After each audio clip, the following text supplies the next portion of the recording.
जर आपली लाडकी व्यक्तीचे शेवटचे काही दिवस त्रासात गेले, तर किती लोकांना त्याचा त्रास होतो मी तुम्हाला सांगतो. एकतर जाणारी व्यक्ती त्रासात जाते. हा एक भाग झाला. तो भाग तेवढ्यापुरता मर्यादित नाही राहत. बाकीची जी लोकं त्यांना पाहतात, त्यांच्या राहिलेल्या आयुष्यभरासाठी यांना त्रास होतो, की आपली आवडती व्यक्ती शेवटच्या क्षणी खूप त्रासात गेली.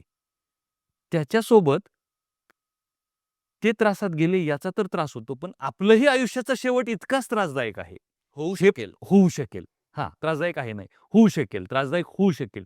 ह्या भीतीतही जातात आणि अशा वेळी whole quality of life not only त्याच जाणाऱ्या आत्म्याची, परंतु जे त्यांना पाहतायत जवळून, ह्या सगळ्या लोकांची भीती, क्वालिटी ऑफ लाईफ हे सगळं हॅम्पर होतं आणि पोस्ट ट्रॉमॅटिक स्ट्रेस डिसऑर्डर सारखा हा प्रकार होतो, की आयुष्याचा आनंद जातो, भीती होते, जगण्याची भीती आणि जाण्याची भीती होते.